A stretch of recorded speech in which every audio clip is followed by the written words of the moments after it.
अस्सलाम वालेकुम। आज की जो वीडियो है वो मैं पहले भी इस हवाले से टॉपिक में बता चुका हूँ। हमारे पास प्रॉब्लम क्या है, पहले ज़माने में ये होता था कि लोग बीएससी कर लेते थे, एमएससी केमिस्ट्री कर लेते थे, उसके बाद कहीं मैनेजर लग जाते थे, कहीं सुपरवाइज़र लग जाते थे और इस तरह उनका काम चल रहा होता था। लेकिन जैसे ही मुल्क ने तरक्की करी, तो उसके अंदर प्रोफेशनलिज़्म आ गया। तो अगर आपको मैनेजमेंट करनी है तो आपको एमबीए करना होगा। अगर आपको अकाउंट्स करना है तो उसके अंदर एसीसीए और एमकॉम और अपने अकाउंट्स की जितनी सब्जेक्ट्स हैं वो करने पड़ेंगे। इसी तरह अगर डॉक्टर हैं तो आपको एमबीबीएस करना पड़ता था, लेकिन अगर आपको डॉक्टर का हॉस्पिटल चलाना होता था तो आपने एक बीबीए का बंदा या एमबीए का बंदा रखना पड़ता था। लेकिन फिर बाद में क्या हुआ, डॉक्टर्स नहीं एमबीए और बीबीए के डिग्रियां लेना स्टार्ट कर दी। तो उससे ये क्या हुआ कि हॉस्पिटल के अंदर जितने भी मामलात थे वो इजीली एक डॉक्टर के अप्रोच, डॉक्टर की सोच के हिसाब से होने लगे। वरना उससे पहले क्या होता था, एक नॉन टेक्निकल आदमी था, एक एमबीए था, एक डॉक्टर था, दोनों जब हॉस्पिटल्स के डिसीजन लेते थे तो प्रॉब्लम होती थी। अभी भी अगर आप देखो कुछ ऐसे हॉस्पिटल्स हैं जिनका जो ओनर है वो अगर डॉक्टर नहीं है, या जो भी कंपनी है उस कंपनी के अंदर जो ओनर है वो अगर उस प्रोफेशन का नहीं है, तो ऑब्वियसली उस कंपनीज के अंदर ना प्रॉब्लम्स हो रही होती हैं, मैनेजमेंट के अंदर भी और उसकी परफॉर्मेंस में भी। आज की जो वीडियो है वो मैं शेल्टर्स के हवाले से बता रहा हूँ कि देखो हमारे यहाँ क्या होता है, हमारे यहाँ पाकिस्तान, इंडिया, बांग्लादेश में ऐसा कल्चर है कि ना हमें बाय बर्थ एनिमल पालना आता है और हम समझते हैं बहुत अच्छे तरीके से जानवर पाल लें। ये जो एनिमल पालने के तरीकेकार है, ये घर में बकरी हो गई, बिल्ली हो गई, कुत्ता हो गया, कबूतर हो गए, मुर्गे हो गए, इनके लिए तो सही है, हम यहाँ पाल लेते हैं। लेकिन जब हम प्रोफेशनलिज्म में आते हैं ना, तो उसके लिए नॉर्म्स बिल्कुल चेंज हो जाते हैं। ये ऐसे ही आप घर के अंदर जानवर रखते हो, तो आप अगर उसको दो एक दिन सफाई नहीं करोगे, वो दूसरे कमरे में बैठ जाएगा, कहीं ना कहीं एडजस्ट हो जाएगा। लेकिन जब आप पब्लिक प्रॉपर्टी बनाते हो या एक एनिमल शेल्टर बनाते हो या जू बनाते हो या पार्क बनाते हो, तो आपको डेली सफाई करनी है और उसका एक डेली प्रोटोकॉल है जो आपको फॉलो करना है। मैं हमेशा ये बात बोलता हूँ, हमारे पास एक्चुअली मसला क्या है, जितने भी एनिमल एक्टिविस्ट है ना, वो ब्रोकन फैमिली से आए हुए हैं, वो एक ट्रॉमा से गुजरे हुए हैं, एक स्ट्रेस से गुजरे हुए हैं और उन्होंने आके एनिमल्स का सहारा ले लिया अपनी लाइफ को बेहतर बनाने के लिए। और वो सोचते हैं कि हम जानवरों के साथ जो काम कर रहे हैं वो जानवरों को पसंद आ रहा है और अब हमारी लाइफ जो है वो जानवरों के लिए डिवोट कर दी है उन्होंने। एक मिसाल देता हूँ, जैसे होटल फील्ड में जाओगे, होटल मैनेजमेंट में आओगे, रेस्टोरेंट्स में आओगे, तो उसके अंदर क्या होता है कि बहुत अच्छा रेस्टोरेंट और बहुत अच्छा होटल वो है जिसके आप किचन को अप्रोच कर सको, कस्टमर जाके डायरेक्ट किचन में चला जाए, तो आपको पता चल जाएगा वो हाइजीन कैसा है, कौन सी क्वांटिटी की, क्वालिटीज की वो प्रोडक्ट्स यूज कर रहे हैं, वेजिटेबल्स कौन से यूज कर रहे हैं, आप आराम से देख सकते हो। जितना उसका किचन ऑपरेशन हर कस्टमर के लिए ओपन होगा, उतनी सेटिस्फेक्शन होगी कस्टमर को। हाँ, इसके प्रोस और कॉन्स दोनों हैं कि अगर वो खोल देते तो बहुत सारी चीजें हमें कॉम्प्रोमाइज करनी पड़ती हैं, बहुत सारी में नहीं करना पड़ेगा। कुछ कस्टमर के लिहाज से अच्छी हैं, कुछ रेस्टोरेंट ओनर या होटल ओनर के हिसाब से अच्छी हैं। इसी तरह एनिमल शेल्टर्स में, हमारे पाकिस्तान कराची में अगर आप किसी भी एनिमल शेल्टर में जाना चाहो तो आप नॉर्मल एंटर नहीं हो सकते, चाहिए, क्योंकि वो जो चलाए जा रहे हैं वो किसी एक ऐसा बंदा चला रहा है वो शेल्टर्स, जिनका ताल्लुक नहीं है एनिमल फील्ड से। वो समझते हैं हमने 200-300 रेस्क्यू कर ली तो वो एनिमल शेल्टर बना सकते हैं। एनिमल शेल्टर या एनिमल की कोई भी फैसिलिटी बनाने के लिए बाकायदा एक एजुकेशन होती है, एक स्टडी होती है और फिर एक्सपीरियंस होता है।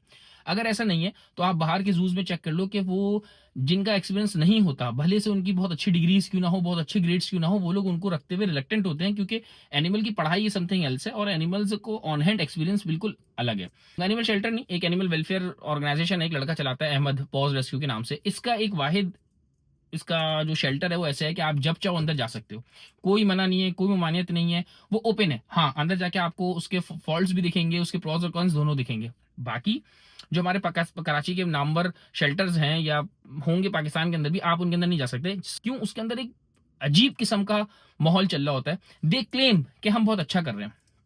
एक हमारे यहाँ बहुत एरोगेंट टाइप का एक एनिमल एक्टिविस्ट है, वो वीडियोस डाल रहे होते हैं। जब वो पहले डाल रहे होते थे तो आप उनकी बॉडी देख लो, उनकी टी शर्ट्स देख लो, और आज आप उनकी बॉडीज और टी शर्ट देख लो।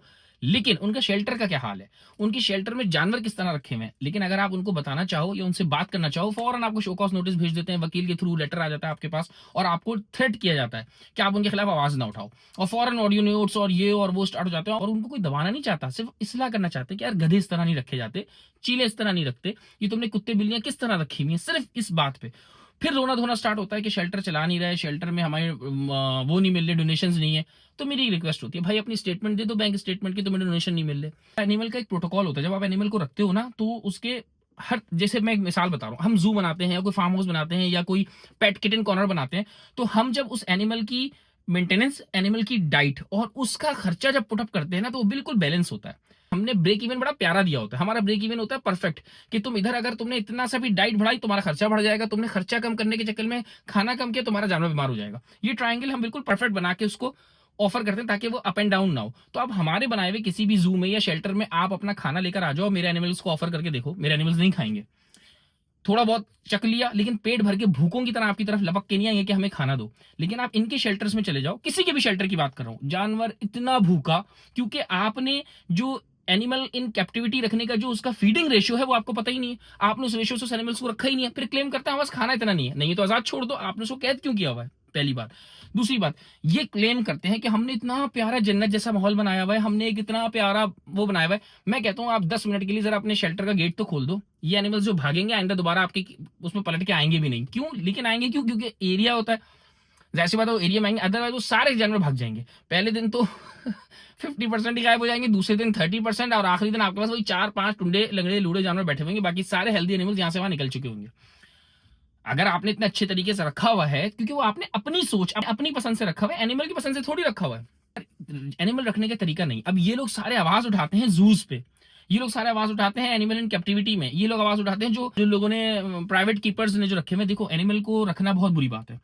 आप बोलोगे यार तुम खुद जू बनाते हो, तुम ये रखते हो। देखो, जू बनाने, अगर वाइल्ड में काला हिरन होता, वाइल्ड में आपके पास सांभर पड़ा हुआ होता, वाइल्ड में आपके पास हाइना पड़ा हुआ होता, वाइल्ड में आपके पास हॉगडियर पड़ा हुआ होता, वाइल्ड में आपके पास चीता पड़ा हुआ होता, वाइल्ड में आपके पास लेपर्ड्स पड़े होते, तो हमें जरूरत नहीं पड़ती जू बनाने की। हम जू इसलिए बनाते हैं क्योंकि एनिमल्स की स्पीशीज सेफ हो, वरना हमें जरूरत नहीं थी, जू नहीं थी। हमने बनाया क्यों? क्योंकि एनिमल्स को वाइल्ड में हंटर्स मार रहे हैं। हम क्यों? वाइल्ड में हैबिटेट लॉस हो रहा है, इसलिए हमने बनाया। वाइल्ड में आपके जैसे कुछ लोग जाके वाइल्ड में खाना डालते हैं जानवरों को, जैसे स्ट्रीट फीडिंग करते हैं, फेरल फीडिंग करते हैं, जिसकी वजह से प्रॉब्लम क्रिएट होती है और एनिमल्स को मारा जाता है। वीडियो बनाने का मेरा मकसद ये था कि यार हमें हमें लगता है, नॉर्मल आम पब्लिक को लगता है कि जो शेल्टर में एनिमल्स रखे हुए ना, ये बहुत अच्छे से रखा हुआ है। लेकिन नहीं, शेल्टर्स में ना सिर्फ लंगड़े लूड़े बहरे अंधे बहरे जो अपाहिज जानवर होते हैं ना, वो अच्छा लगता है। शेल्टर में हेल्दी एनिमल्स का काम नहीं है। शेल्टर्स में अगर हेल्दी एनिमल्स हों तो वो ब्रीड एनिमल्स हो, फैंसी ब्रीड्स, ताकि जिसने नहीं रखा हुआ क्योंकि वो सड़क पे नहीं रह सकते। लेकिन जो ऑलरेडी एनिमल सड़क पे रह रहा है, जिसको अल्लाह ने बनाया, नेचर ने बनाया सड़क पे रहने के लिए, उसको आप पकड़ के कैद कर रहे हो, और फिर आप क्लेम करते हो कि आप खाना नहीं खिला पा रहे, आप फिर क्लेम करते हो आपके पास खाना नहीं है, फिर आप उल्टे सीधे चीजें खिलाते हो। अब मकई कुतरे का गधे का ताल्लुक नहीं है। एक गरीब गधा, मकई 25 रुपए किलो मिलता है, और लूसन जो है 10 रुपए की गड्डी मिलती है, इतनी बारीक सी धनिया जैसी। लेकिन गधे वाला उसको 10-10 रुपए की घड़ियां खिलाता है, वो 25 रुपए का 1 किलो का मकई कुतरा नहीं खिलाता। क्यों? क्योंकि उसकी वो ग़िज़ा नहीं है। लेकिन इनके शेल्टर्स में से वही खिलाया जाता है। तो वीडियो बनाने का मकसद ये है कि यार देखो, किसी को डिफेम नहीं करना। एनिमल्स को कैप्टिविटी में रखने में बहुत साइंस होती है, बहुत मेथड्स होते हैं, बहुत कैलकुलेशन होती है, फिर आप एनिमल्स को रख सकते हो। ऐसे ही मुंह उठा के हर कोई शेल्टर नहीं बना सकता, ऐसे ही मुंह उठा के हर कोई एनिमल्स को फीड नहीं कर सकता। ये एक सोशल रिस्पॉन्सिबिलिटी होती है जो आपको हर तरीके से, हर जावी से देखते हुए पूरी करनी होती है। लेकिन अफसोस, हमारे ऐसा बिल्कुल भी नहीं है। हमारे हर कोई समझता है मैं शेल्टर बना लूंगा, हर कोई समझता है, वो पर्सनली जो एनिमल्स रखता है वो समझता है मैं शेल्टर में भी वैसे एनिमल्स रख लूंगा। ये देख के बड़ा अफसोस होता है कि, और अगर आप इनको कुछ समझाना चाहो तो ये समझते हैं मकले कुल हैं और ये समझने से कासिर हैं। ये बिल्कुल भी उस बात को ध्यान नहीं देते। कोई बंदा आपको कोई बात बोल रहा है, आप सुन लो, उसके बाद रिसर्च तो करो, उसके बाद देखो कि आया वो सही था या गलत था। अगर वो गलत था तो आप उसको काउंटर ऑफर करो, अगर वो सही था तो उसकी बात मानो, हाँ यार, तो उसको ना बताओ, लेकिन आप अपने अपने पास तो इंप्लीमेंट कर लो उसको, भले से उसको नहीं बताओ। लेकिन आप खुद तो सही हो सकते हो, खुद तो करेक्ट कर सकते हो। एज पर योर क्लेम कि आप एनिमल एक्टिविस्ट हो, एज पर योर क्लेम आप एनिमल वेलफेयर का काम करते हो, तो कम से कम जो बात सुन रहे हो उसको अपने ऊपर इंप्लीमेंट करके तो देखो, उसको रिसर्च करके तो देखो, आया वो सही है या गलत है। खैर, वीडियो बनाने का मकसद यही था कि जितने भी ये लोग हैं जो सिंसियरिटी, मेरे हिसाब से वो सिंसियर काम कर रहे हैं, लेकिन वो जाहिल है, उनको पता ही नहीं, उनकी तालीम ही नहीं, उनको सीखना ही नहीं। वो समझते जो हम कर रहे हैं वो हम बेहतरीन काम कर रहे हैं। चाहे वो मरमुसट बंदर रखे हुए हों, चाहे भेड़ी के बच्चे मारे हों, चाहे वो सांडे मारे हों, स्पाइनी टेल लिजर्ड्स मारे हों, या वो चीलें इस तरह रखी हुई हों, या उन्होंने गधे इस तरह रखे हुए हों, नहीं, ये चीजें अगर आप इस तरह रेस्क्यू करने लगोगे आपके सारे शेल्टर्स भर जाएंगे, लेकिन फिर भी इन जानवरों की फलाह और बहबूद का काम नहीं हो पाएगा। तो काइंडली इसको थोड़ा सा, जिनको पता है उनसे मालूम कर लें, थोड़ा सा पढ़ें, और पढ़ने के बाद उन बंदों से पूछें जो इस फील्ड के अंदर पहले से काम कर रहे हैं, लेकिन आपके जैसे ब्रोकन फैमिली से ना हो। बस ये ख्याल रखिएगा। अस्सलाम वालेकुम।